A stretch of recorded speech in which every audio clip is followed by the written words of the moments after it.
Bonjour, chers amis. Nous sommes aujourd'hui le 31 juillet de l'an 2014 et nous sommes dans la sainte mutation au tranquille du hameau du Haut, village de Pugnier. Aujourd'hui, c'est la dernière journée de la retraite d'été. Une inspiration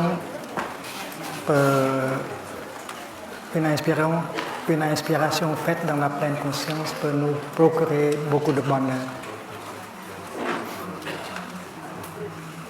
On n'a pas à faire des efforts pour pouvoir inspirer. J'inspire.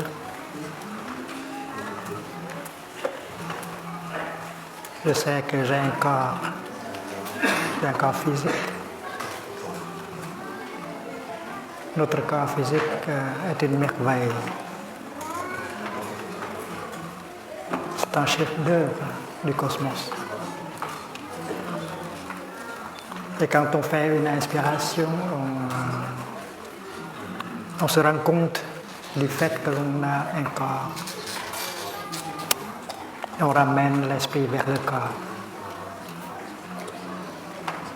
Il nous faut seulement quelques secondes pour faire une inspiration. Et si on porte son attention vers l'inspiration, alors on peut ramener l'esprit vers le corps et devient vivante, bien installée dans le moment présent.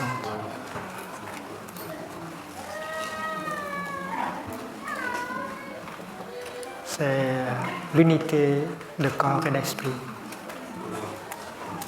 Quand l'esprit est avec le corps, on est bien installé dans le moment présent. Et on peut entrer en contact avec les merveilles de la vie qui sont disponibles.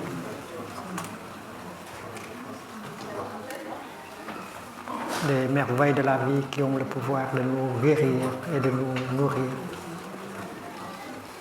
Et la joie vient toute seule. J'inspire, je sais que je suis vivante. Être vivant, c'est un miracle. Le plus grand des miracles, vous êtes encore vivant. Et une inspiration seule peut vous ramener cette vision que vous êtes encore vivante. Vous êtes en train de vous asseoir sur cette planète magnifique, que vous êtes entouré des merveilles de la vie, qui appartiennent au royaume de Dieu, qui appartiennent à la terre pure du Bouddha. Et comme ça, la joie et le bonheur peut venir tout seul, sans effort. Au village de Pugnier, on parle d'un chemin du bonheur. Ce n'est pas un chemin qui conduit au bonheur, mais un chemin du bonheur. Et nous savons qu'il n'y a pas de chemin qui mène au bonheur. Le bonheur, c'est le chemin même.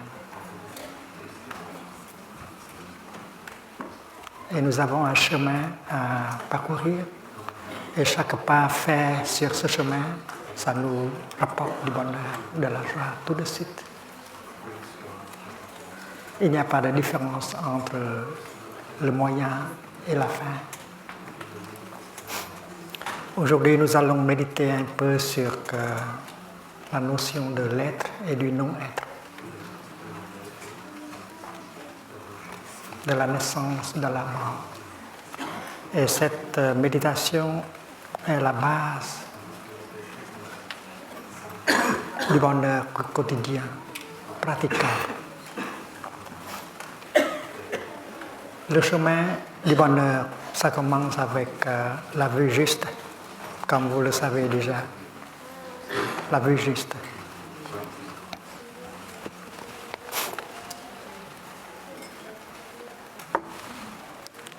La vue juste, c'est une vision profonde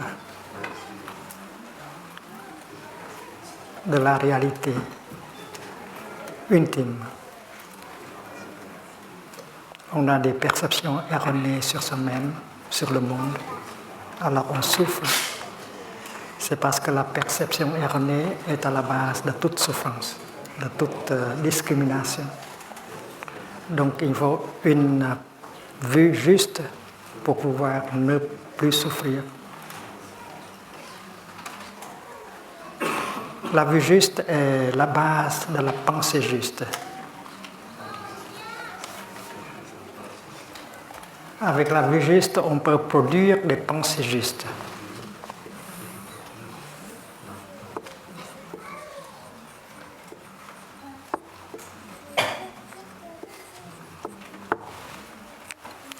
Qu'est-ce que c'est qu'une pensée juste? Une pensée juste, c'est une pensée dépourvue de toute discrimination. Une pensée qui transporte en elle la compréhension et la compassion et l'amour. Une telle pensée peut nous guérir et nous nourrir. Alors en tant que pratiquant, on doit produire des pensées comme ça dans la journée. Une pensée sans discrimination, une pensée de compassion et de compréhension.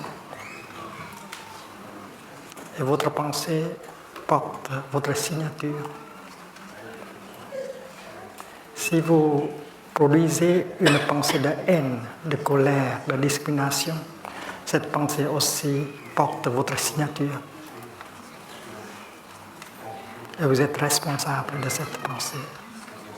Une pensée de haine, de colère, de désespoir va vous ruiner corps et esprit.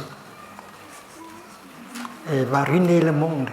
C'est pourquoi, en tant que pratiquant, on tâche de ne pas produire de telles pensées. Des pensées de discrimination, des pensées de violence, de désespoir. Et comment faire? Il faut avoir une vue juste pour pouvoir produire des pensées justes, des pensées qui peuvent nous nourrir et nous guérir, nourrir le monde et guérir le monde. Et en tant que pratiquant, on doit être capable de produire de telles pensées plusieurs fois pendant la journée. Et ce n'est pas trop difficile, ce n'est pas difficile du tout. Si on s'entraîne dans la vue juste. Et avec la vue juste, on peut aussi produire de la parole juste. Ce sont des éléments du chemin de bonheur. Il y a 8 éléments. Et ça commence avec la vue juste, la pensée juste, et puis la parole juste.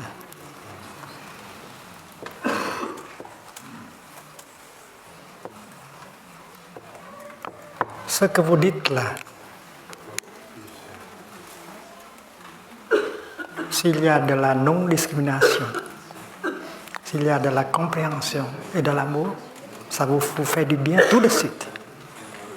Vous écrivez une lettre, vous envoyez un email. Dans la lettre,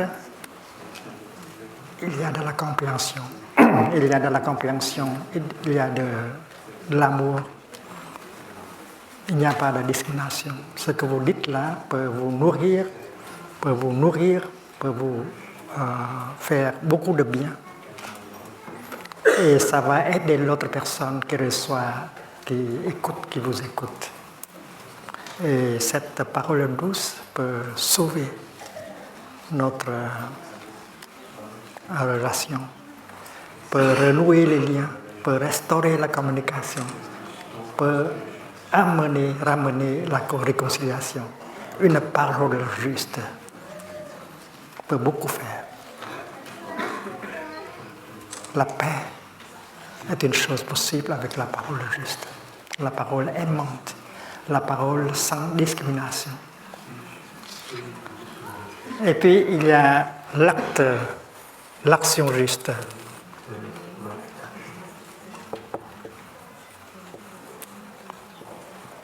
L'action, ici, c'est l'action de notre corps physique. Avec notre corps physique, on peut très bien protéger, on peut très bien sauver, on peut très bien soutenir, aider. Alors que l'action juste va aboutir à beaucoup de bonheur. C'est parce que l'action juste est caractérisée par la non-discrimination, la compréhension de la souffrance et la compassion qui est née de cette compréhension de la souffrance. Alors, s'il y a de la compréhension, de la compassion, alors tout ce que vous faites avec votre corps va être une action juste. Et vous savez que Jean-Paul Sartre, ce philosophe français, il a une bonne définition de l'homme. Qu'est-ce que c'est que l'homme? Et il a dit l'homme est la somme de ses actes. C'est très proche du bouddhisme. L'homme est la somme de ses actes.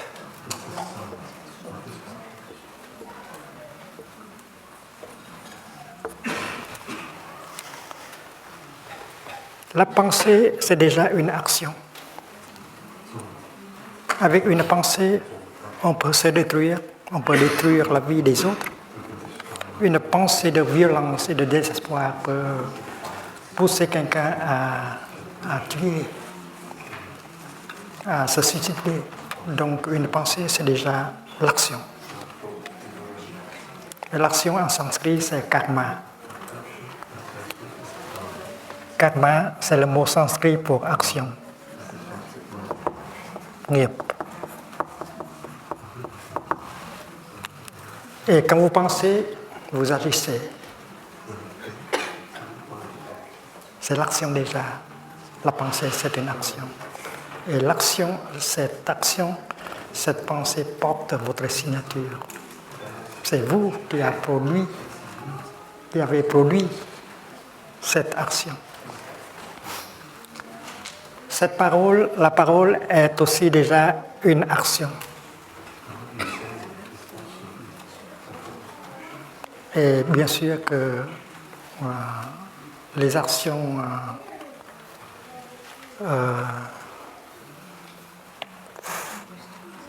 réalisées par votre corps est aussi une action. Donc l'action dans le bouddhisme est triple. Corps, parole et esprit.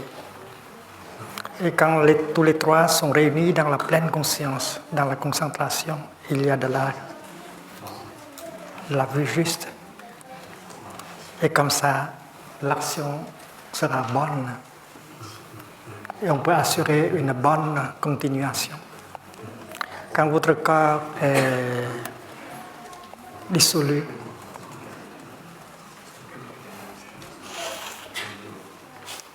se désintègre, alors vous continuez toujours avec votre karma, c'est-à-dire votre action. C'est parce que rien ne se perd. Les pensées que vous avez produites, les paroles que vous avez produites, les actions que vous avez faites, tout reste. Et cela constitue votre continuation. Et vous pouvez assurer une belle continuation si vos pensées, vos paroles et vos actions sont des pensées, paroles et actions justes. Donc la valeur d'une personne, ça dépend de la valeur de sa pensée, de sa parole, de son action. C'est pourquoi Jean-Paul Sartre approche s'approche très bien de la pensée, de la sagesse bouddhique. Nous savons que dans notre pratique, la vue juste, c'est une pratique qui va avec la concentration juste.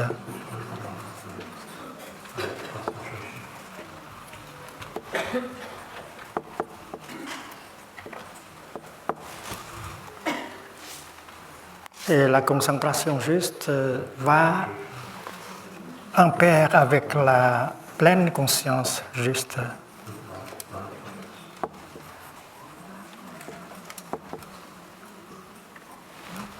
On a appris déjà que la pleine conscience est une énergie qui nous permet d'être au courant de tout ce qui se passe dans l'instant présent. C'est une énergie équivalente à la lumière. Ça nous permet de voir ce qui se passe ici et maintenant, dans notre corps, dans nos sensations, dans nos perceptions, dans notre conscience et dans le monde. Cette pleine conscience porte en elle une concentration. Et quand vous avez dans la pleine conscience de la concentration, alors la vue juste commence à se manifester. Donc la méditation bouddhiste est faite avec ces trois éléments. La pleine conscience, la concentration et la vision profonde. Ce sont des énergies que vous pouvez générer. Et ça vous éclaire, ça vous montre la voie, ça a le pouvoir de vous guérir, de vous nourrir. Et pour moi, ces trois énergies-là sont l'équivalent du Saint-Esprit dans le christianisme. Jésus-Christ est une personne habitée par le Saint-Esprit. Et dans le bouddhisme, on comprend le Saint-Esprit en termes de pleine conscience, concentration et vision profonde, c'est-à-dire la vue juste. Si vous avez ces trois énergies en vous, vous êtes habité par le Saint-Esprit.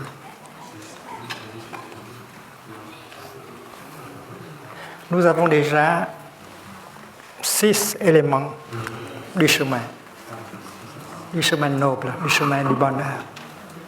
Et nous avons encore le 7e, qui est le moyen d'existence.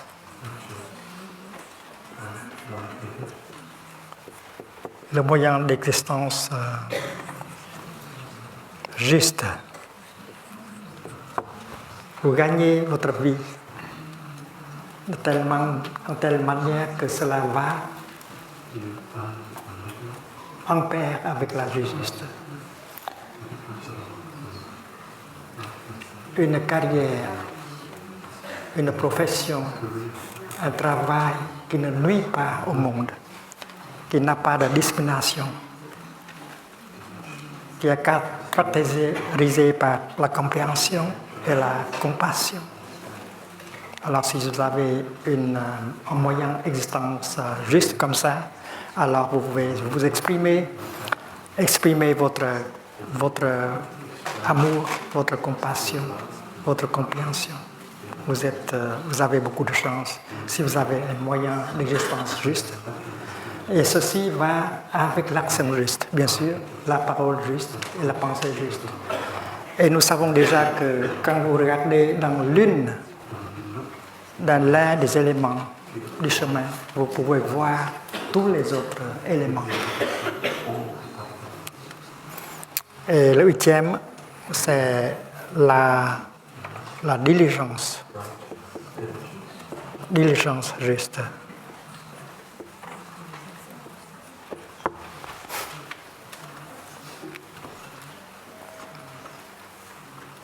Je vais parler de la diligence juste un peu plus tard. Mais maintenant, on peut déjà commencer par cette méditation sur l'être et du non-être. c'est parce que ça nous aide à acquérir une vue juste.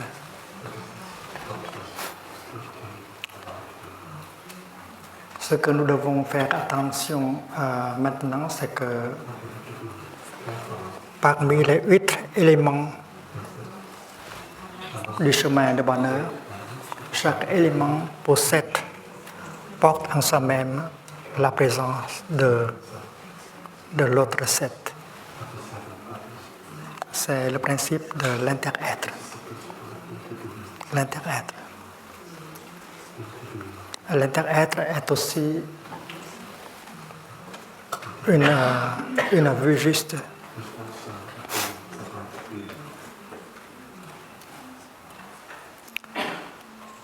Quand vous regardez quelque chose comme une fleur,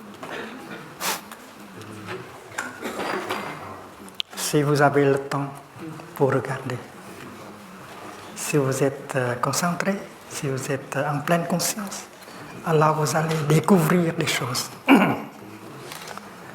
Vous allez découvrir que la fleur est faite seulement avec des éléments non-fleurs.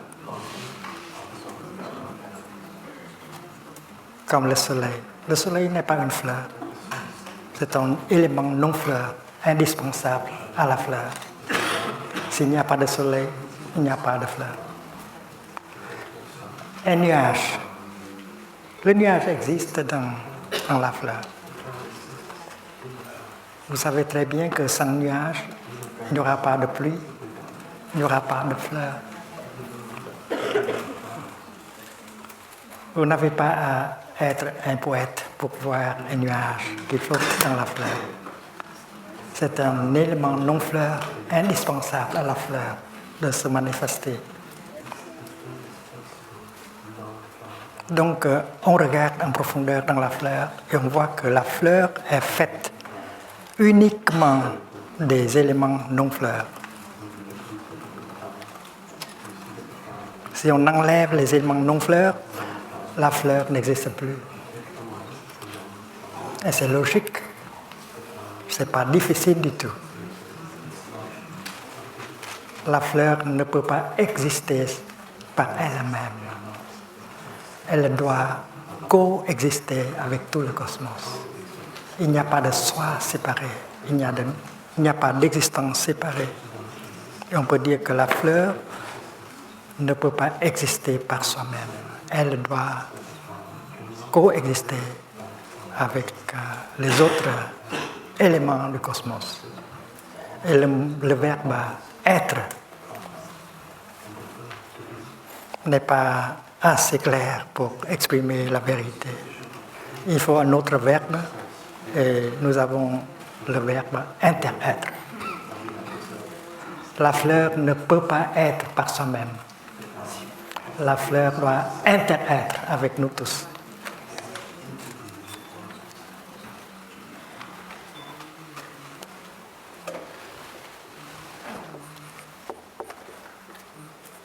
La notion de être n'est pas très proche à la réalité intime. Si on regarde, on va découvrir que la nature des choses, c'est la nature de l'inter-être.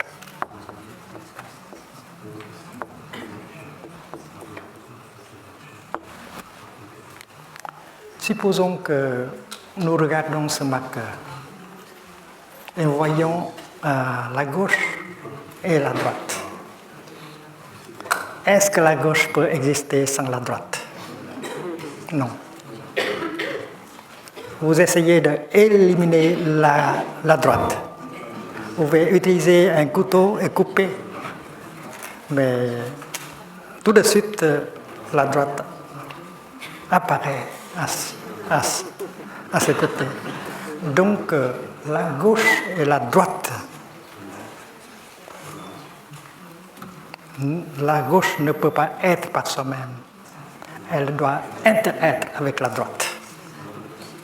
Sans ceci, cela n'est pas possible. Et c'est un autre exemple de l'inter-être. La même chose est vraie avec le dessus et le dessous, le dedans et le dehors. toi et moi. C'est parce que tu es là, je suis là aussi. Et c'est l'enseignement du Bouddha. Ceci étant, cela est. C'est l'enseignement du Bouddha sur la Genèse. Ceci étant, cela est. Tu es, donc je suis. C'est l'inter-être. Alors, avec cette vision profonde, il n'y a plus de discrimination. Si vous êtes politiquement à la gauche, alors ne souhaitez pas que la droite disparaisse. C'est parce que si la droite disparaisse, vous disparaissez en même temps. Donc, gauche et droite intersont. Et quand on regarde en profondeur, on voit la nature de l'inter-être, de toutes choses. Et on n'a plus de discrimination. Quand vous parlez du Créateur et de la créature, vous pouvez penser que le Créateur est une entité qui peut exister indépendamment de la créature. Et quand vous parlez de la créature, du cosmos, vous pouvez penser que la créature est une chose qui peut exister seule. Et vous êtes encore dans la discrimination.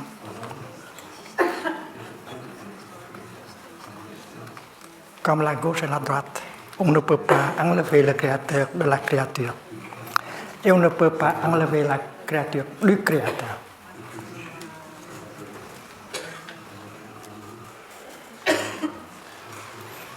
Comme ce morceau de papier, c'est très clair, il y a la gauche et la droite. Et vous savez très bien que la gauche dépend de la droite pour se manifester. On ne peut pas demander à quelqu'un de venir et prendre la gauche et emporter ça à Bordeaux. Et quelqu'un d'autre emporter la droite à Toulouse. C'est impossible. C'est parce que la gauche et la droite intersont. La même chose est vraie avec le sujet de la connaissance et l'objet de la connaissance. Le penseur et la pensée.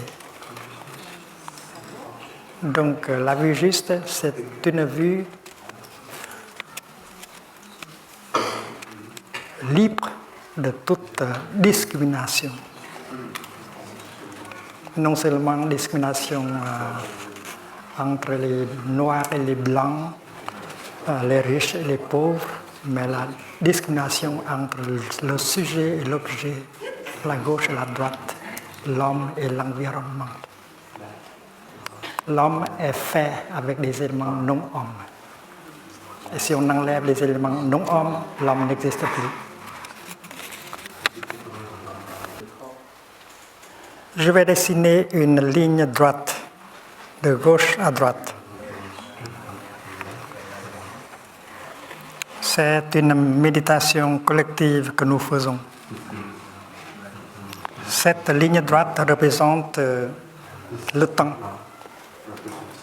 Le temps. Le temps va de la gauche à la droite. Et sur cette ligne-là, on va choisir un point que l'on appelle N. Ça veut dire naissance. La naissance du monde, la naissance du cosmos, ou bien votre propre naissance. La naissance, c'est une notion. C'est une idée. Et dans notre tête, qu'est-ce que c'est que la naissance? Qu'est-ce que c'est que être né?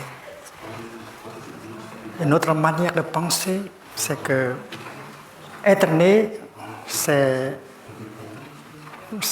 du domaine du non-être.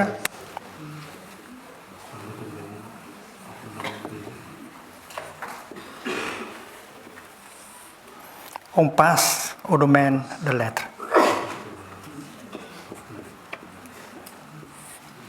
La plupart de nous pensent comme ça. L'être, c'est du non-être. On passe à l'être.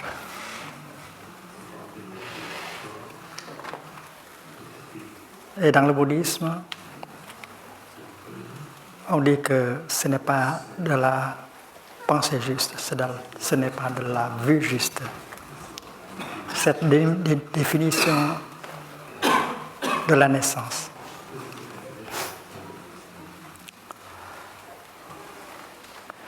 Quand on regarde en profondeur les choses qui nous entourent, on ne voit pas une chose pareille, une chose qui est venue du non-être. Est-ce que vous pouvez nous dire une chose qui est venue du non-être?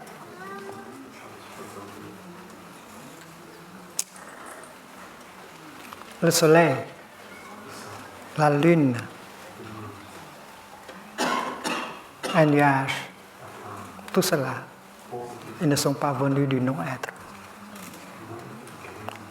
Regardez ce nuage dans le ciel, ce nuage qui flotte dans le ciel. Est-ce que le nuage est venu du non-être? Mais notre pensée, c'est comme ça. Être né, c'est du non-être, on passe à l'être. Mais ce n'est pas de la pensée juste.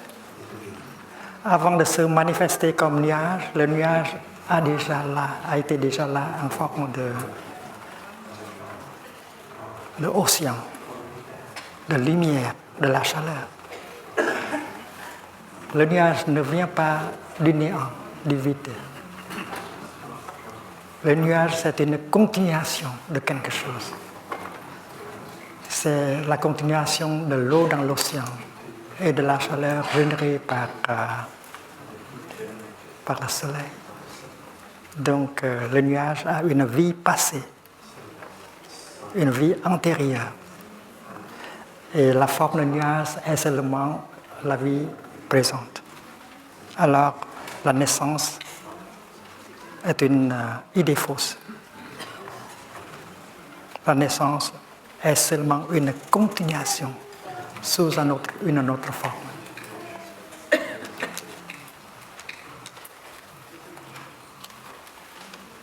Et l'homme de science peut nous témoigner de cela. Monsieur Lavoisier, il a dit, rien ne se crée. Il n'y a pas de naissance. Si on parle de la matière et de l'énergie en termes scientifiques, on voit que la nature de la matière, la nature de l'énergie sont aussi la nature de la non-naissance et de la non-mort. On ne peut pas créer la matière. Une forme de matière peut se transformer en une autre forme. Et la matière peut se transformer en énergie. Une énergie peut se transformer en une autre énergie, ou bien peut revenir matière. Mais rien ne peut mourir. Donc Lavoisier a dit, rien ne se crée et rien ne se perd. Il n'y a pas de naissance, il n'y a pas de mort. Mort et naissance, ce sont des idées dans notre tête. Est-ce que c'est possible pour un nuage de mourir? C'est-à-dire de passer de l'être au non-être. Nous sommes nés au point N et on continue à être dans le domaine de l'être jusqu'à qu'on arrive au point M, mort.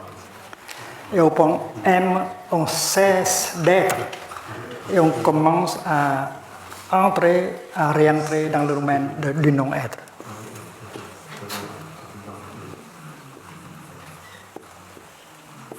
Et c'est notre manière de penser.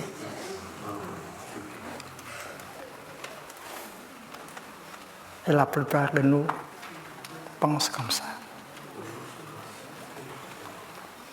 Il y a deux paires d'idées, la naissance et la mort.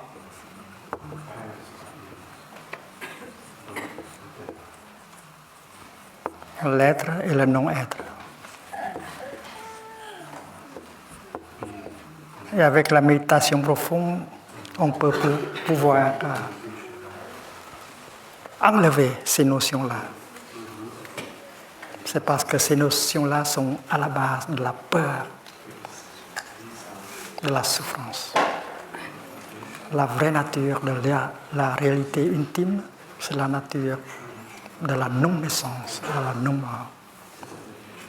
C'est la nature on sait qu'un nuage ne peut jamais mourir. Un nuage ne peut jamais devenir néant. Un nuage peut devenir de la neige, ou de la pluie, ou de la grêle, mais c'est impossible pour le nuage de devenir rien, le néant. C'est une réalité. Et les hommes de science peuvent consentir à cela. Il n'y a pas de naissance, il n'y a pas de mort, il n'y a que le changement, il n'y a que la transformation. Est-ce que nous avons assez de temps pour méditer sur notre vraie nature?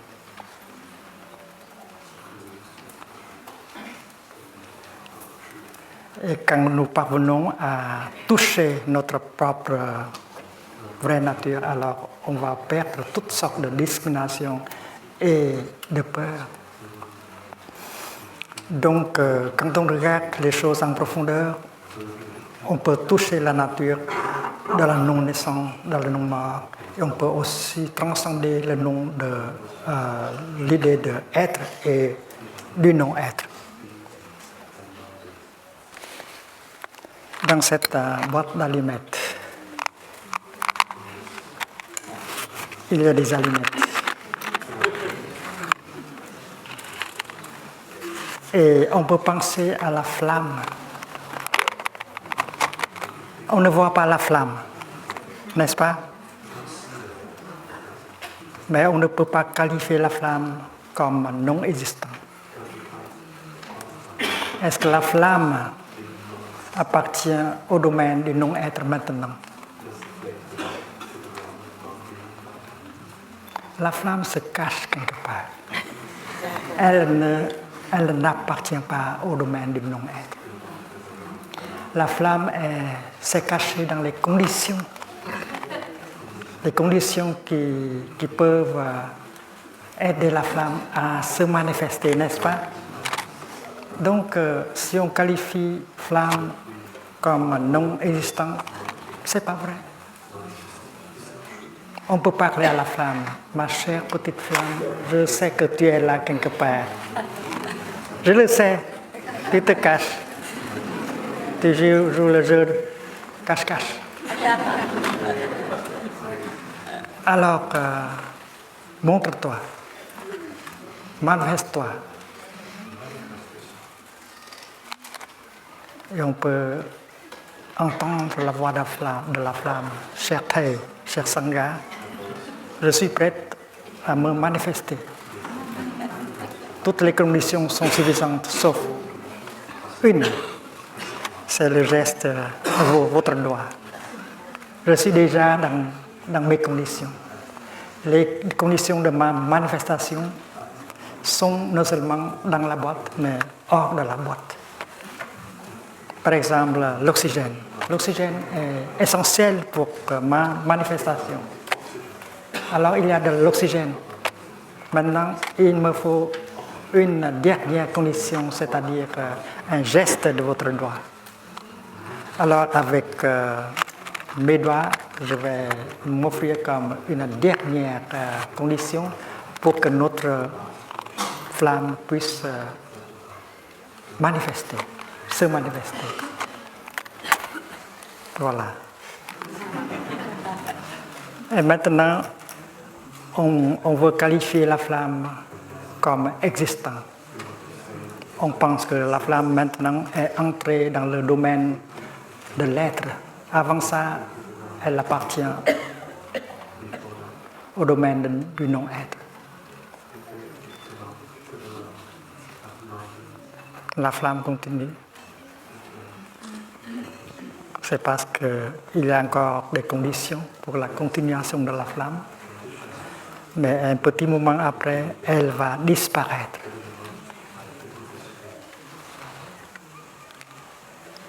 Est-ce que la flamme est passée dans le domaine du non-être?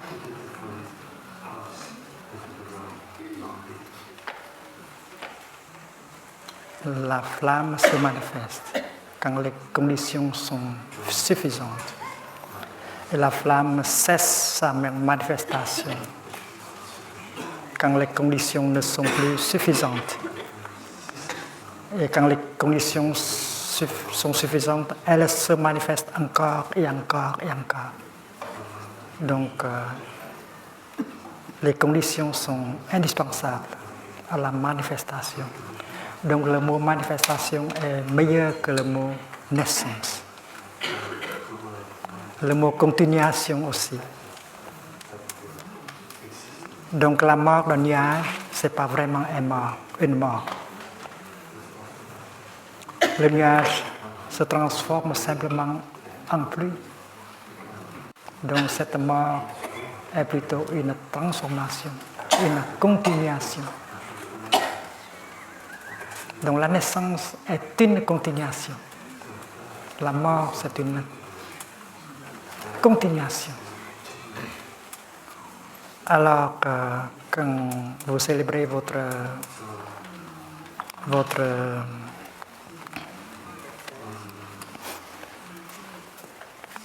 anniversaire de naissance, alors au lieu de dire Happy Birthday, vous pouvez dire Happy Continuation Day. Au lieu de dire heureuse anniversaire, vous pouvez dire heureuse continuation. Vous continuez toujours, hier, aujourd'hui et demain. Il n'y a pas de mort. Il n'y a pas de peur. Donc le Bouddha a parlé du chemin, il a parlé de la vue juste. Et un jour, un moine se présente au Bouddha, il a posé cette question. Cher maître, vous avez parlé plusieurs fois sur la vue juste. Qu'est-ce que c'est exactement la vue juste? Et le nom de ce moine est Katyayana. Katyayana. Katyengien.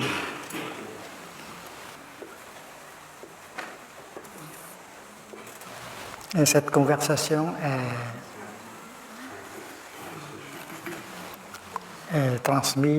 a été transmise sur la forme d'un sutra, d'un texte qui s'appelle le sutra de Katyayana. Cher enseignant du dogma, vous avez beaucoup de fois parlé de la vue juste. Dis-moi exactement, qu'est-ce que c'est que la vue juste? Et ce matin-là, le Bouddha a donné une définition de la vue juste très bref. Il a dit ceci, la vue juste, c'est une vue dépourvue de notion d'être et du non-être. La vue juste, c'est une vue qui transcende la notion de l'être et du non-être.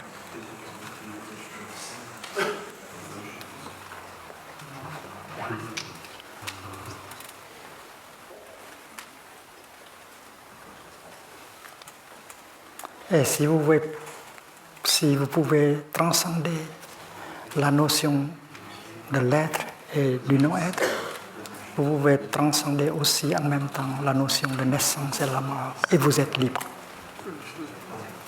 Vous êtes libre de ces notions-là. Dans le domaine des phénomènes, on constate qu'il y a de la naissance, de la mort, de l'être et du non-être. Mais si on regarde en profondeur, on va découvrir que la nature de toute chose est la nature de la non-naissance et du non-mort. Et l'être, et si on peut toucher, entrer en contact avec la nature de la non-naissance et la non-mort, on transcende en même temps la notion de l'être et du non-être. Il y a des gens qui cherchent le non-être. C'est parce que pour eux, être, c'est une chose trop lourde pour eux. Ils veulent ne plus être. Le suicide. Il y a des gens qui cherchent le non-être. Il y a d'autres qui cherchent l'être. Mais la vérité, c'est que être et non-être ne sont que des idées. La réalité intime transcende l'idée de l'être et du non-être. Si vous parlez de Dieu, vous parlez de la réalité intime. Et comme réalité intime, Dieu ne peut pas être caractérisé par la notion de l'être et du non-être.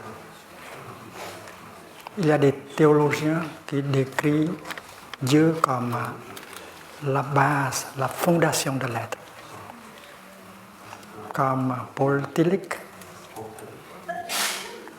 God is the ground of being.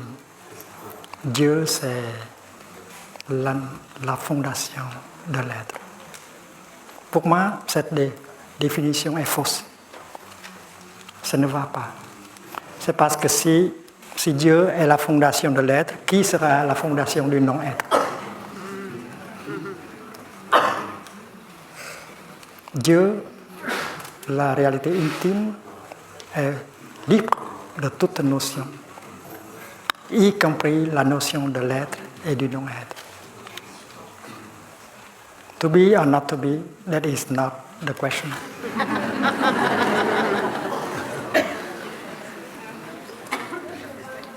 Et si vous avez cette vue juste, alors il n'y a plus aucune discrimination dans votre tête.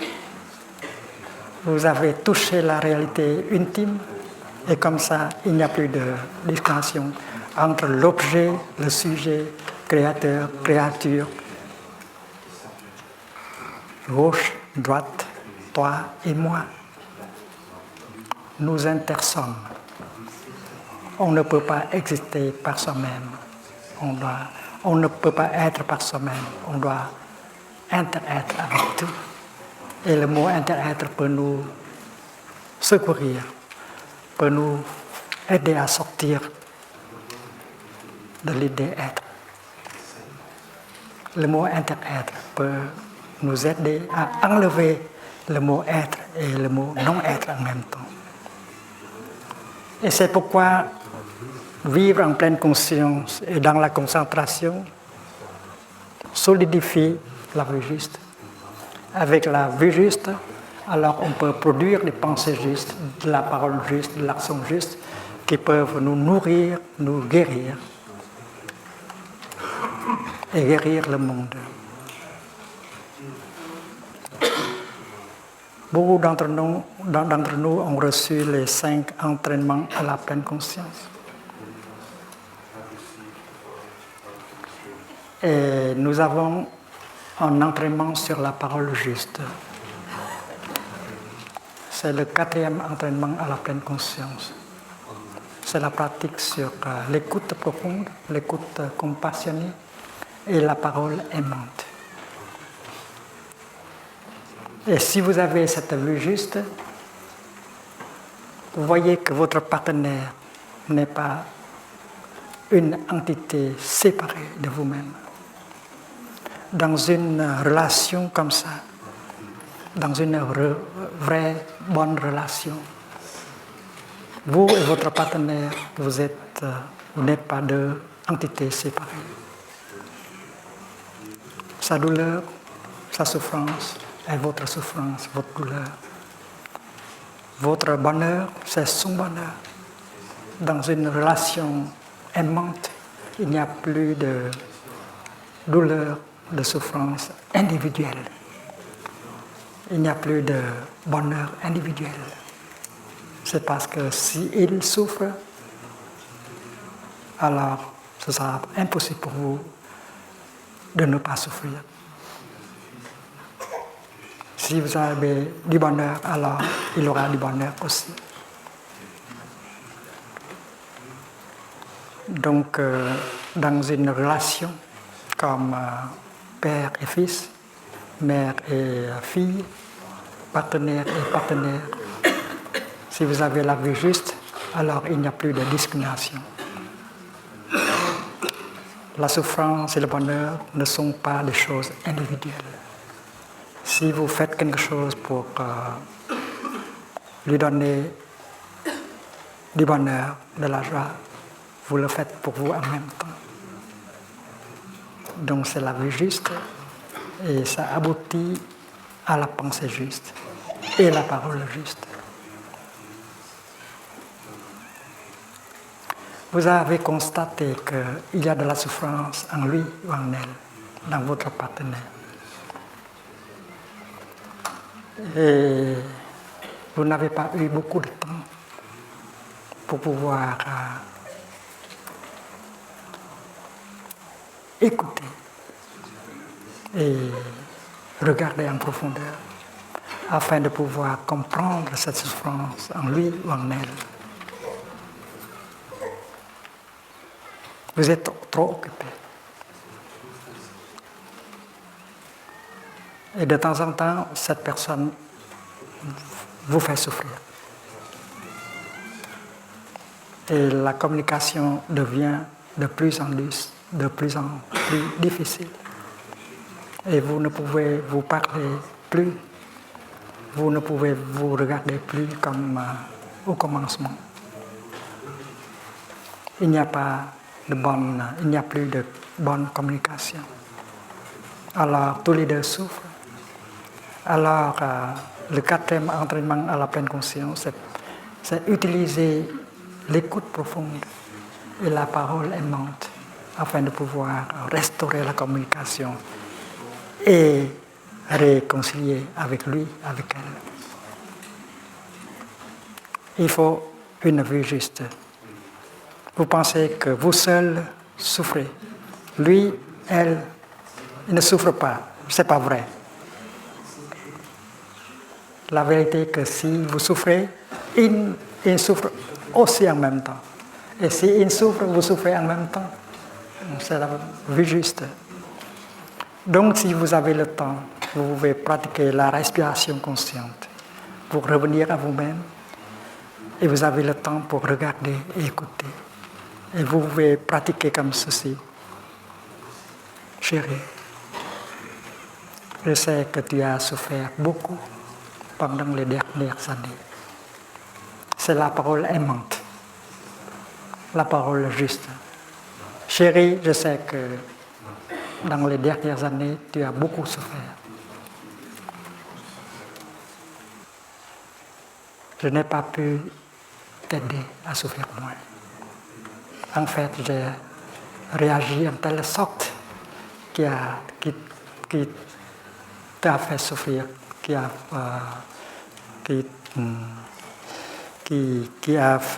t'a fait souffrir le plus. Chérie, c'est pas mon intention de te faire souffrir. Ce n'est pas mon intention de te faire souffrir comme ça. C'est parce que je n'ai pas compris je n'ai pas compris la souffrance en toi. Alors, aide-moi. Il faut me dire ce qui est dans ton cœur.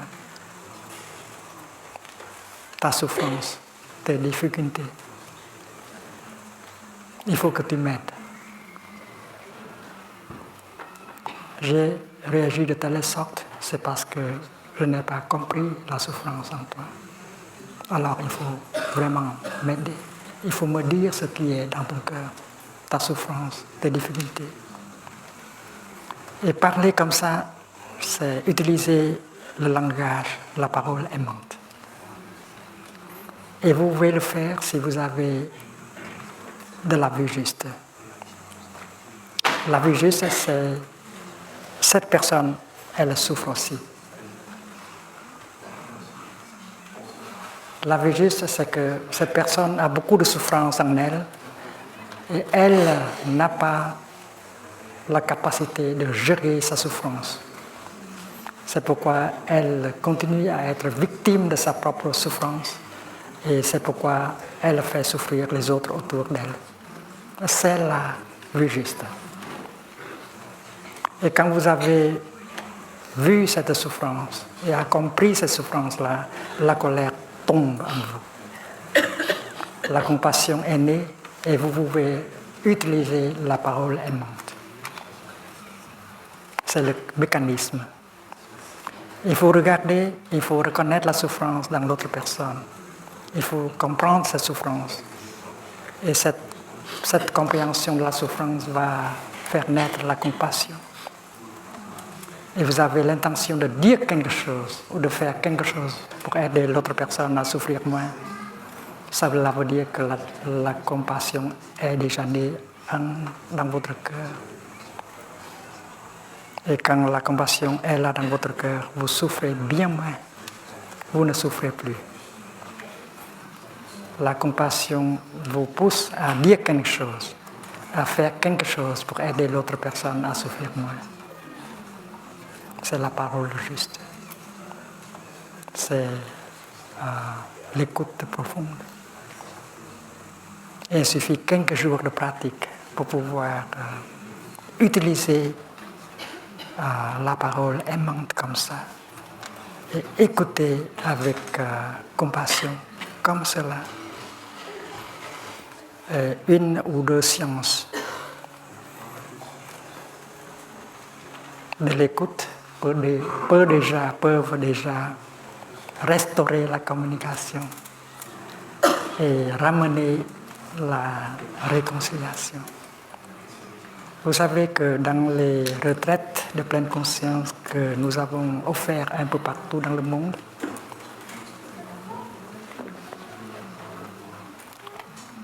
la restauration de la communication et la réconciliation, ce sont des choses qui arrivent toujours à la 4e journée, à la 5e journée de la retraite.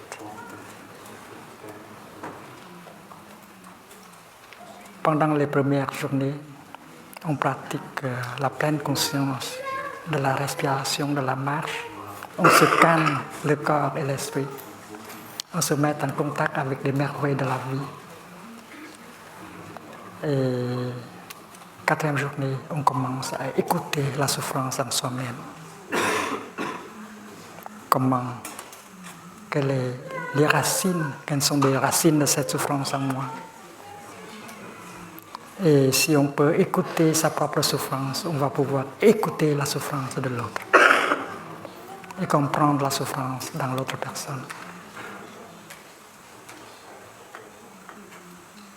Et avec la parole aimante et l'écoute profonde, on peut très bien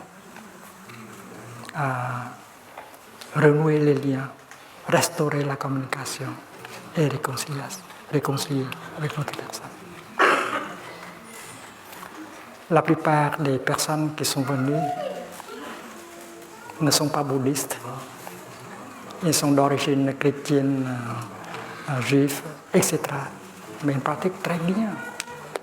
Ils n'ont pas abandonné leurs racines chrétiennes et juives.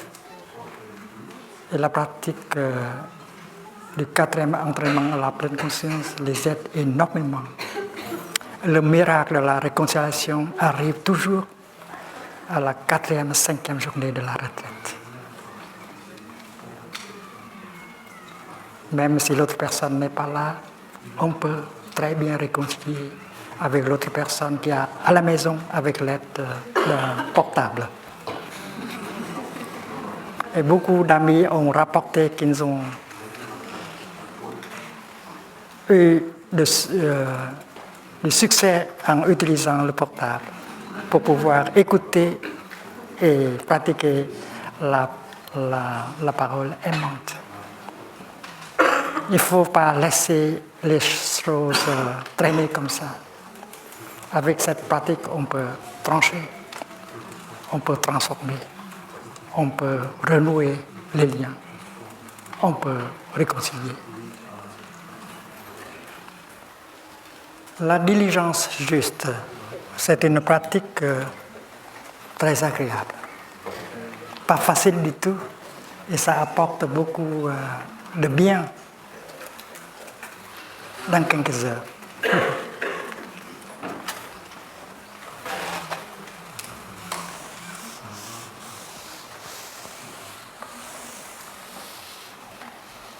Dans le bouddhisme, on parle de la conscience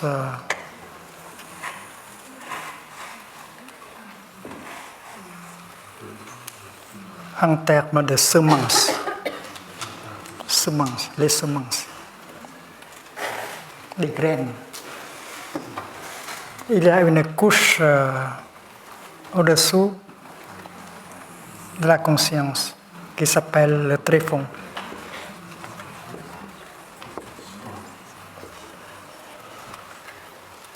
Il y a des graines qui sont enfouies ici,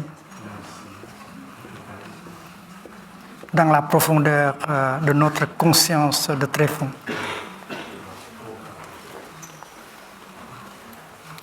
Il y a une graine de la colère ici.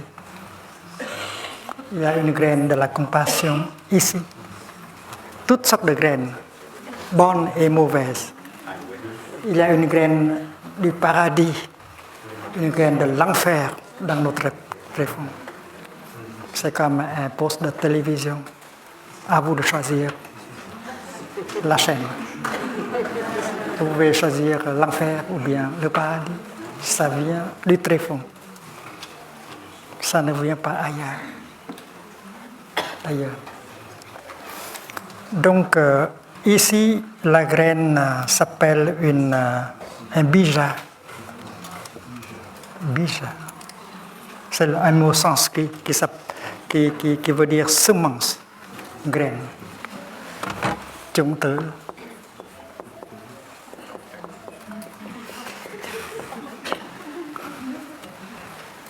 Et quand une graine est arrosée ici, elle se manifeste au niveau supérieur de la conscience et elle devient une formation mentale.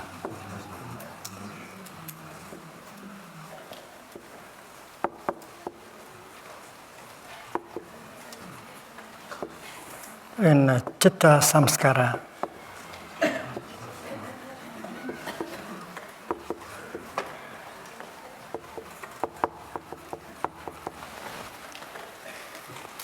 C'est une énergie. C'est de la colère qui s'est manifestée au niveau du mental. La conscience mentale au-dessus et la conscience de tréfonds au-dessous. L'apparition de cette énergie dans le mental va vous faire souffrir. Le paysage du mental n'est pas beau, n'est pas agréable.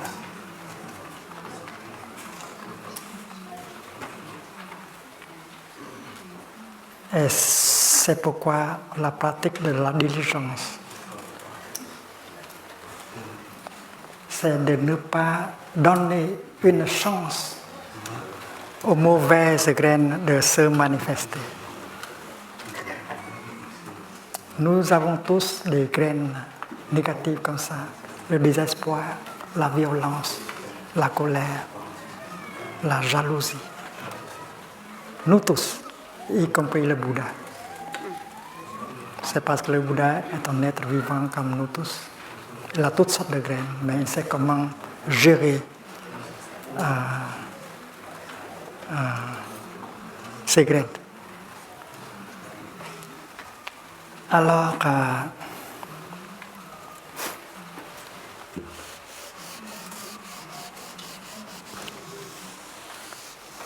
il y a 4 aspects de la pratique de la diligence. Le premier aspect, c'est de ne pas donner de chance aux graines négatives en nous. La graine de la colère, de la violence,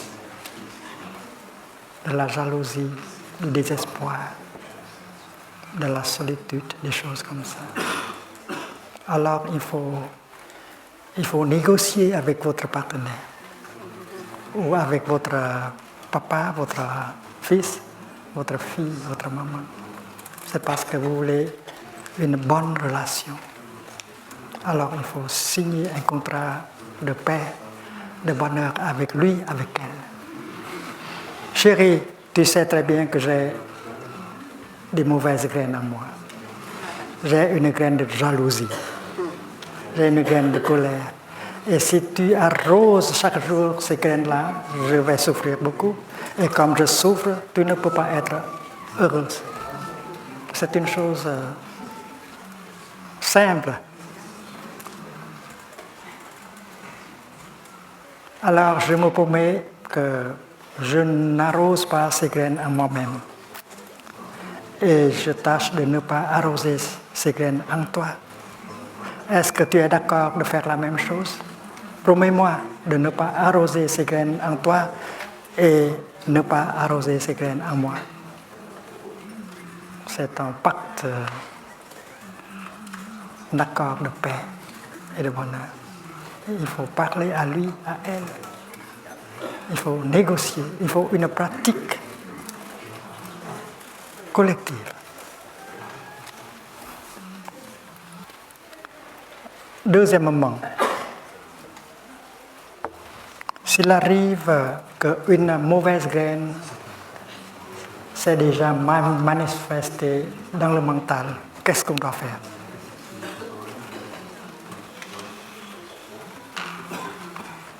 Il faut chercher à aider cette formation mentale à retourner le plus vite à sa position originale. C'est parce que si on laisse séjourner trop long dans le mental, à la base, elle se raffermit, elle continue de grandir. Ce n'est pas bonne chose. Vous avez constaté, bien sûr, des personnes qui ont une grande colère.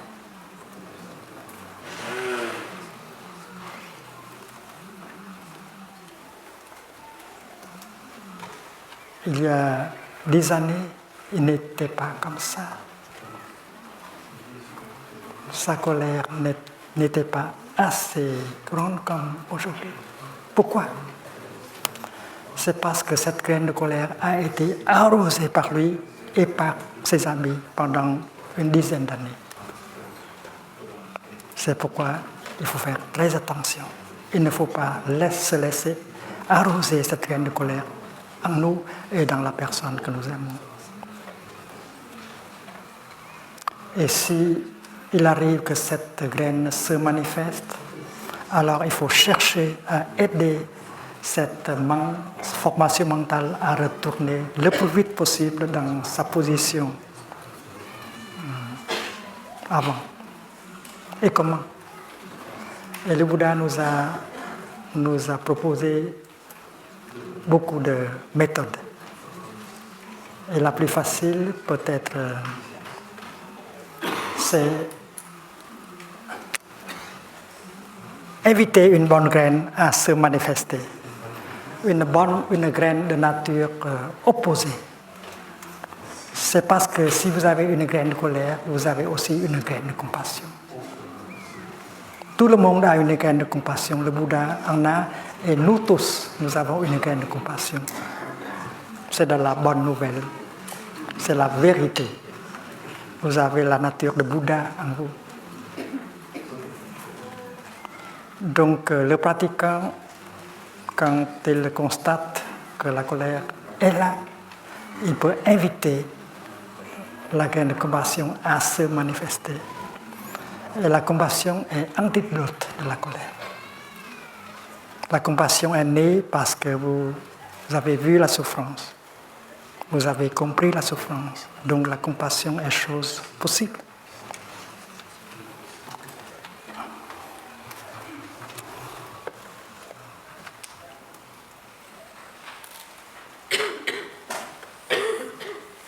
Vous invitez la compassion à se manifester avec la présence de la manifestation de la compassion. La colère va tomber. Et puis dans la pratique, on se sert toujours de la graine de la pleine conscience.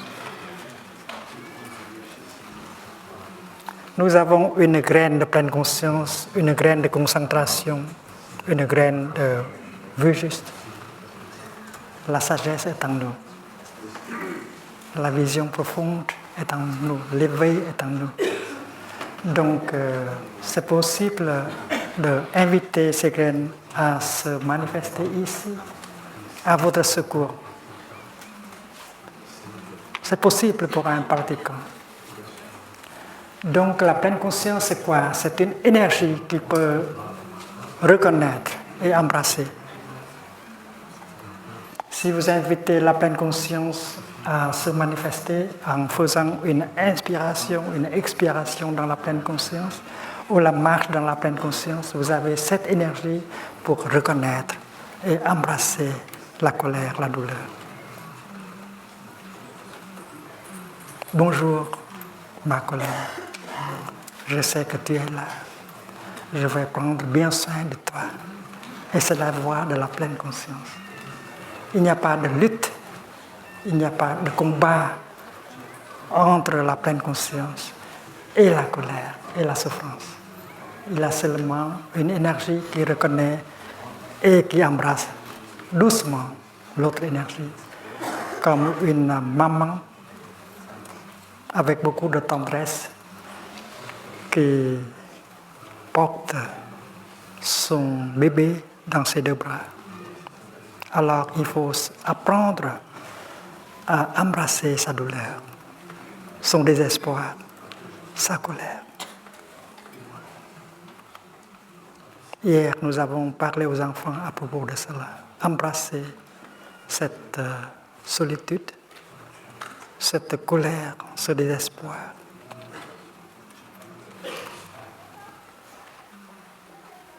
Et si on sait comment reconnaître la souffrance et embrasser la souffrance comme ça pendant 15 minutes, on va souffrir moins. On peut faire parvenir un soulagement si on sait comment souffrir. C'est un art. Souffrir, c'est un art. Si vous savez comment souffrir, vous souffrez beaucoup moins que les autres. Utilisez l'énergie de la pleine conscience, reconnaître la souffrance et embrasser cela tout doucement. C'est l'art de la souffrance. Donc c'est toujours possible d'apporter un soulagement et c'est possible d'aider cette formation mentale à retourner vers la position originelle. C'est si comme vous avez beaucoup de CD, compact disque, et si un morceau de musique ne vous plaît pas, alors il ne faut pas continuer comme ça. Vous pouvez pousser sur un bouton et changer de disque. Vous avez beaucoup de bonnes choses dans votre discothèque.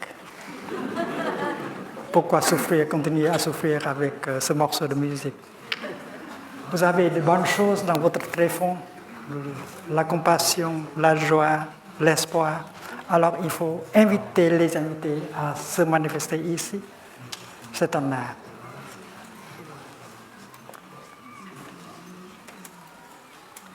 Donc c'est le deuxième aspect de la pratique. Et vous devez signer un contrat avec votre partenaire. Si vous constatez que votre partenaire est sous l'emprise de la colère, vous pouvez faire quelque chose pour l'aider à sortir, à changer de disque. Vous pouvez changer le disque en vous et vous pouvez aider votre partenaire à faire la même chose. Il faut aider l'un l'autre. Le troisième aspect de la pratique, c'est la bonne graine. Il faut donner beaucoup de chance à elle pour qu'elle puisse se manifester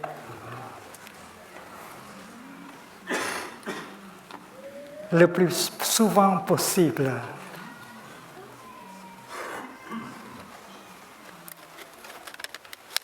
Il a de bonnes choses en vous. Il faut savoir comment arroser. Vous êtes venu pour une semaine ou deux et vous êtes exposé à la bonne arrosage. En écoutant un enseignement du Dharma, vous laissez la graine de sagesse, de compassion en vous d'être arrosé. Vous avez une bonne graine en vous. Alors il faut pratiquer l'arrosage. L'arrosage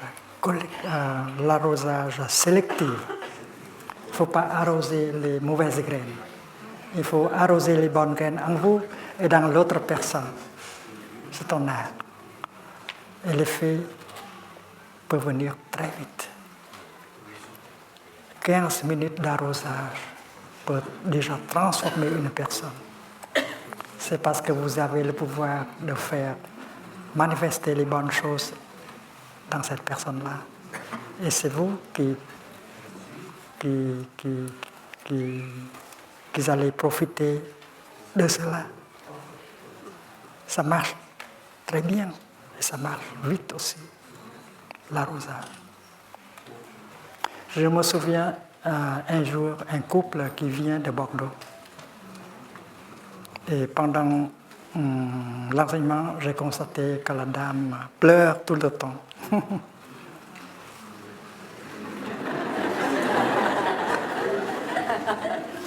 J'étais en train de parler sur l'arrosage. Et à la fin de l'enseignement, je me suis dirigé vers l'homme et j'ai dit, cher ami, votre fleur a besoin de l'arrosage. Seulement une petite phrase. Et il a compris tout de suite. Alors, sur la voie vers Bordeaux, il a conduit la voiture en pratiquant l'arrosage. Il reconnaît la vertu dans sa femme. Il a parlé de ces vertus-là.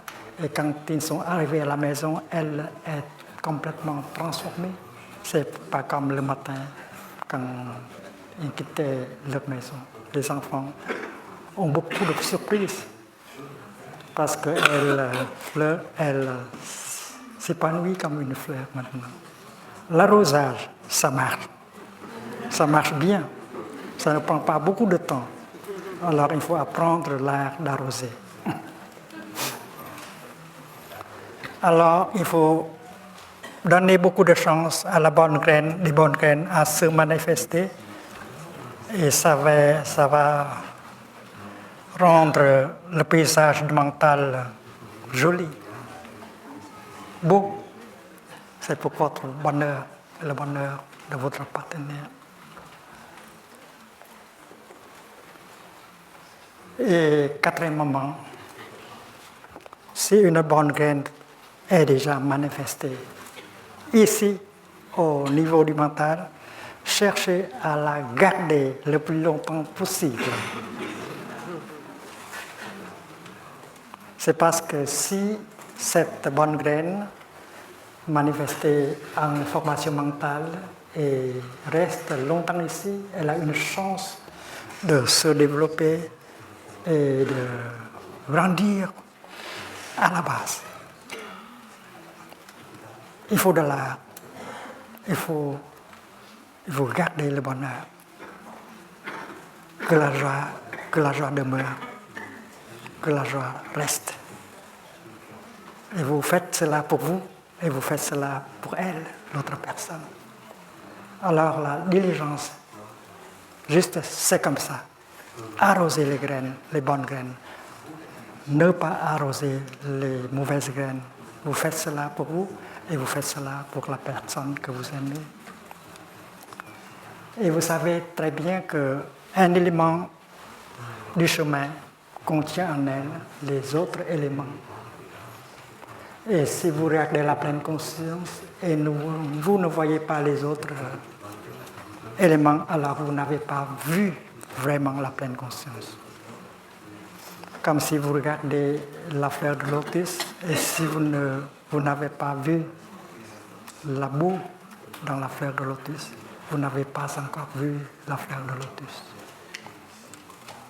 C'est parce que la fleur de lotus ne peut pas être par elle-même. Elle doit interêtre avec la boue. Donc votre bonheur est comme ça aussi. Il y a une connexion très profonde entre la souffrance et le bonheur.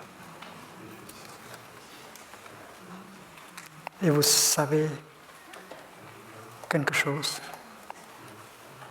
Le bonheur est fait avec des éléments non-bonheur, y compris la souffrance. Une chose qu'on apprend ici, c'est que si on sait souffrir, si on sait comment souffrir, on souffre beaucoup moins. Et on peut aller plus loin. On peut faire bon usage de la souffrance. On peut faire bon usage de la souffrance pour créer de la compréhension, de l'amour et du bonheur. Et c'est un art. C'est parce que les choses intersonnent. Si vous avez la méthode, vous pouvez vous servir de la souffrance pour confectionner l'amour et la compréhension et le bonheur. Au village Pugnier, nous avons une définition assez différente du royaume de Dieu. Pour nous, le royaume de Dieu est sur terre, ici et maintenant. Dans mon expérience, le royaume est maintenant ou jamais. Vous n'avez pas à mourir pour pouvoir entrer dans le royaume de Dieu. En fait, vous devez être très vivante pour pouvoir le faire. Vous devez être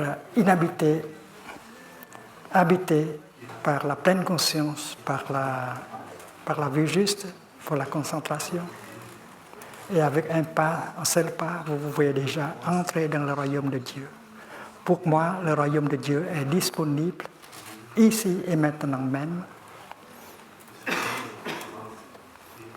Le royaume est disponible. Le problème qui reste, c'est est-ce que vous êtes disponible au royaume? Et pour être disponible au royaume, c'est facile. Il faut ramener l'esprit vers le corps, s'installer dans le moment présent et regarder. Et voyez que la fleur appartient au royaume. Elle est porteuse du royaume. Et votre corps aussi. Votre corps, c'est une fleur dans le jardin de l'humanité. Votre corps est une merveille, est un chef-d'œuvre, et votre corps aussi appartient au royaume de Dieu. Votre corps est porteuse du royaume. Donc, n'ayez pas de complexe. Et si vous pouvez parler aux jeunes que le bonheur est possible quand on peut entrer en contact avec les merveilles de la vie, avec le royaume de Dieu dans l'ici et le maintenant, on n'a pas à courir après les objets de son désir comme l'argent, la renommée, le pouvoir, le sexe. Il y a dans l'Évangile une histoire qui parle sur le royaume de Dieu. Un paysan, un fermier a trouvé un trésor dans une parcelle de terre. Il revient à la maison, il vend tout pour pouvoir acheter ce morceau de terre qui a le trésor. Le trésor, c'est le royaume de Dieu qui est disponible. Et si nous pouvons procurer aux jeunes un enseignement, une pratique qui les aide à entrer en contact avec le royaume de Dieu, ici et maintenant, alors ils ne vont plus courir après des choses qui vont les nuire, les détruire, corps et esprit, comme la plupart des jeunes qui vivent aujourd'hui. Chers amis, aujourd'hui c'est la dernière journée de la session d'hiver. Ah non, d'hiver, d'été. Revenez l'année prochaine. J'espère que je serai encore en vie à ce temps-là. Et en même temps, chercher à établir, à construire une sangha chez vous, une communauté de pratique en vous. 4 personnes et plus ou plus. Et chaque semaine, vous pouvez vous rassembler pour faire la marche dans la pleine conscience, pour s'asseoir dans la pleine conscience, pour manger dans la pleine conscience, pour partager la pratique dans la pleine conscience. Comme cela, vous pouvez préserver votre pratique. La sangha. La sangha, c'est un joyau. Alors, il faut bâtir une sangha pour pouvoir continuer la pratique. Merci d'être venu pratiquer avec nous. Et les enfants ont reçu beaucoup de bonnes graines. Et il faut continuer à arroser les bonnes graines dans les enfants. Thầy Pháp Hữu, nous avons un visiteur illustre aujourd'hui qui vient du Vatican. L'abbé va l'introduire, il va nous dire quelques mots d'encouragement.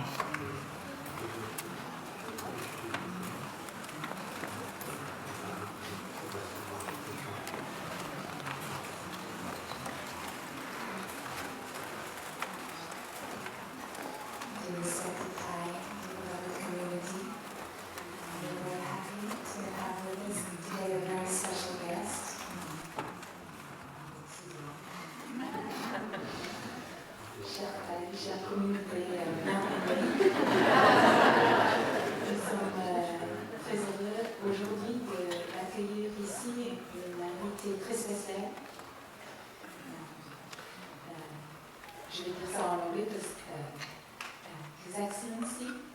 Bishop Marcello Sanchez Serrando, qui est venu ici du Vatican à la part de notre pape. Et il est arrivé hier, a passé déjà un bon moment avec nous. Nous sommes très heureux qu'il soit ici. Et peut-être il peut dire quelques mots pour nous, peut-être sur la raison pour laquelle vous êtes là avec nous et peut-être vos impressions de notre communauté.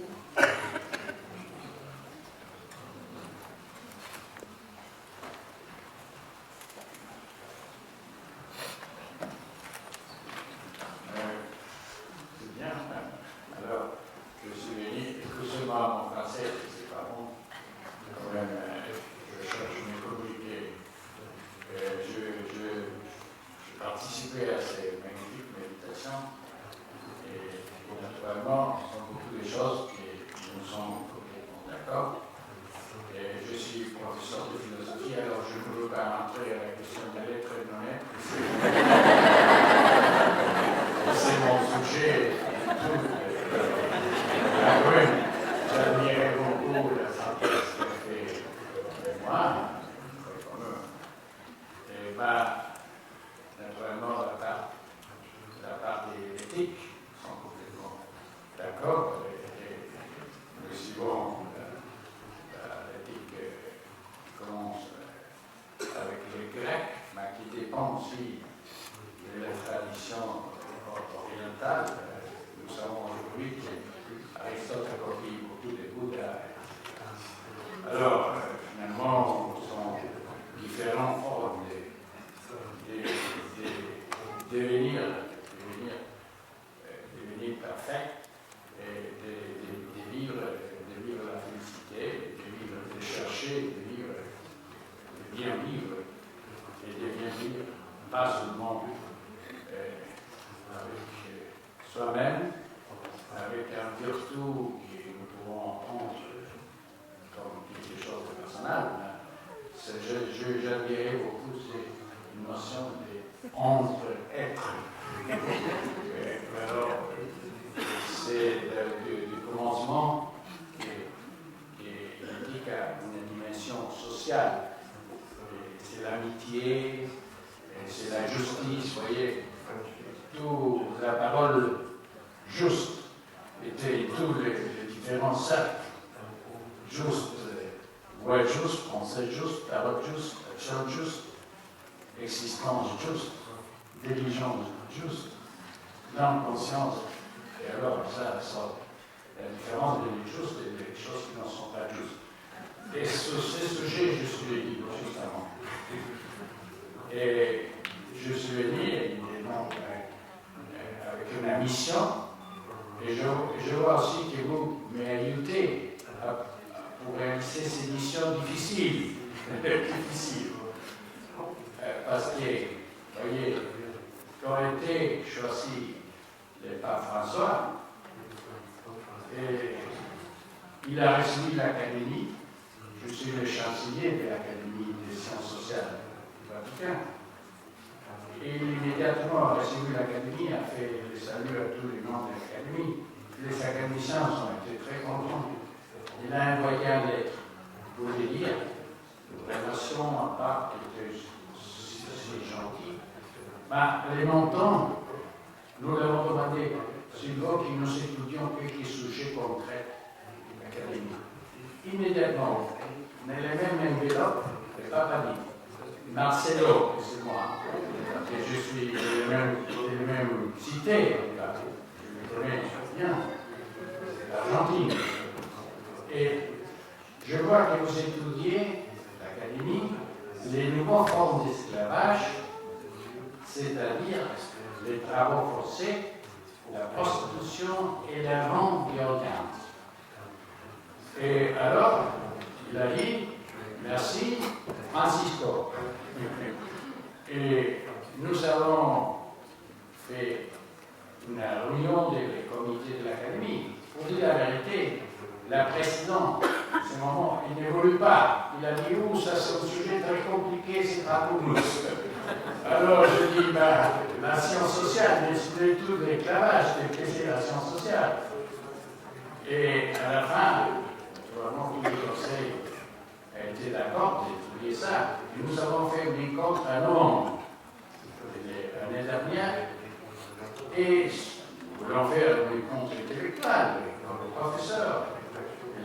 théoriciens. Mais nous avons publié ça sur notre page d'Internet, était un grand succès parce que le Vatican jamais avait étudié ces questions. Et beaucoup d'institutions ont voulu participer. Et nous avons ouvert la porte à toutes les institutions qui ont une grande expérience sur les sujets. Et plus de 100 institutions sont venues. Et la conclusion, finalement, c'est que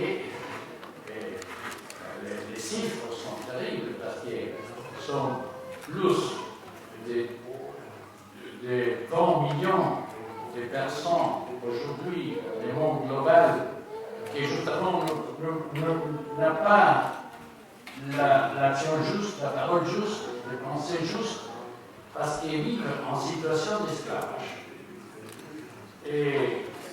Et chaque année, sont 2 millions plus ou moins. Et ça, c'est seulement la pointe de l'iceberg, parce que naturellement, les trafiquants ne disent pas.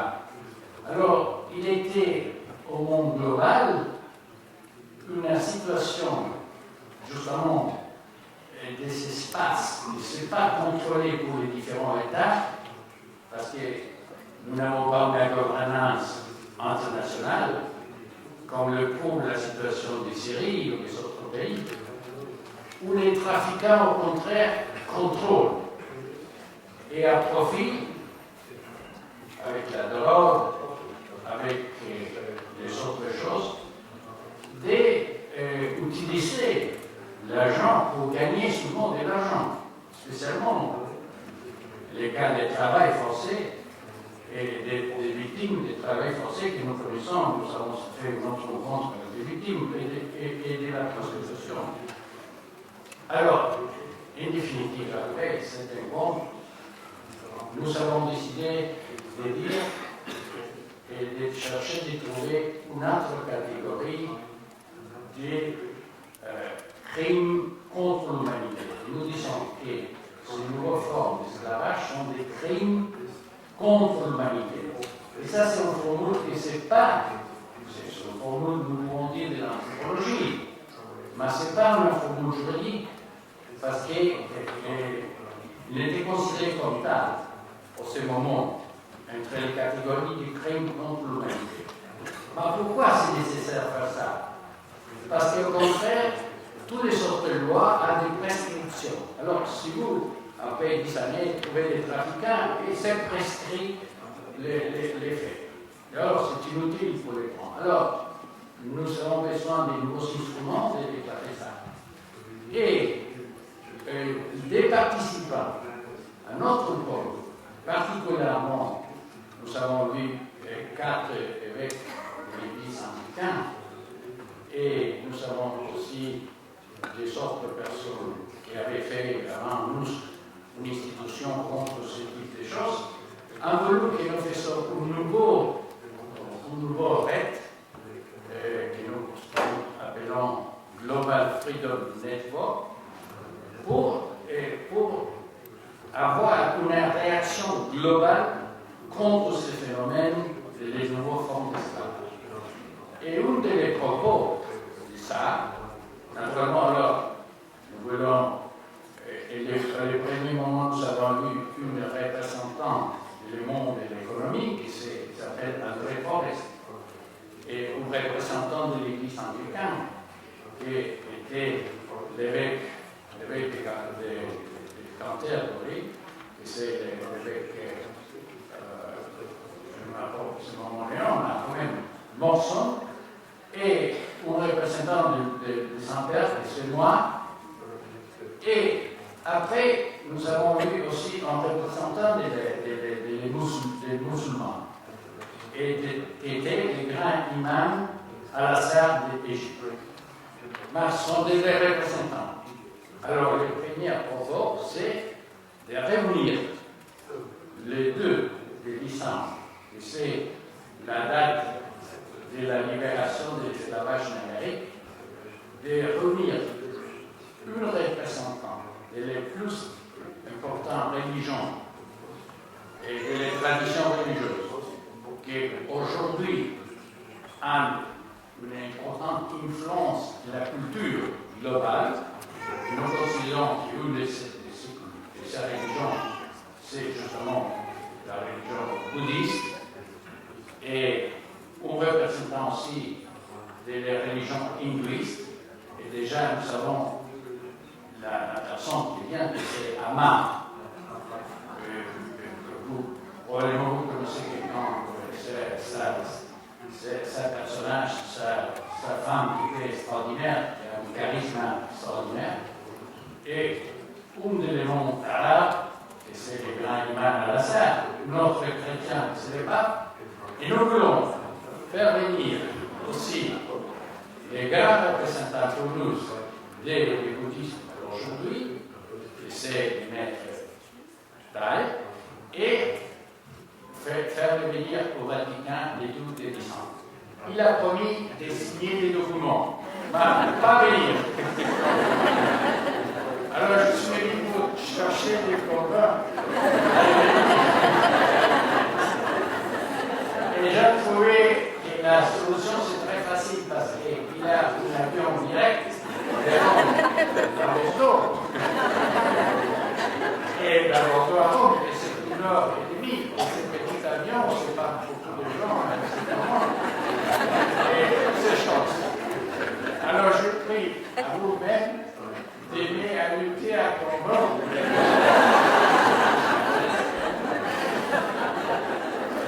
À venir, parce que c'est justement pour faire une action concrète pour la liberté et pour la dignité humaine. Et alors, nous ne discutons pas, dans ces cas, c'est la première fois que les grandes religions sont d'accord, pas pour discuter des différentes interprétations de la religion, mais pour faire une action concrète, pour défendre la dignité humaine et pour défendre toutes les valeurs que finalement toutes les religions ont en commune, comme nous l'avons vu aujourd'hui. C'est-à-dire qu'est-ce que c'est juste, qui ne c'est pas juste, et qu'est-ce que c'est le bonheur, et qu'est-ce que ne c'est pas le bonheur. Et c'est impossible. On sait que les gens, 20 millions, 3 millions, 2 millions à l'année, de vivre dans ces situations d'esclavage pour décider sur son vie et avec justice et chercher le bonheur. Alors, pour nous, c'est une action très importante contre la criminalité, contre l'interprétation de l'être humain et c'est un instrument matériel, contre toutes les formes de matérialisme que cherche le monde de faire de l'argent. Et vraiment, c'est ça, c'est au centre même de l'idée de l'évangélisation qu'a le pape François. Et sur ça, nous pensons que la réaction peut être bien positive. Et j'ai admiré, par exemple, Ama, qui immédiatement m'a dit oui, pour notre frère, non, mais pour le pape Francis, oui. Alors, c'est ça. Ça, c'est pour dire aussi que nous connaissons la vie de Thaï et nous admirons lui, son enseignement, mais son vie, c'est cohérent son enseignement. Et pour tout ça, c'est que nous avons choisi comme représentants des grandes traditions bouddhistes, les Metai, sur lesquels au Vatican nous connaissons son ordre, et le même pape m'a dit immédiatement, oh oui, ça c'est peut être extraordinaire. Merci. J'ai quelques livres à offrir à son Excellence. Quelques livres. Oh, très bien, merci. Merci beaucoup. Ah, ok. Oh.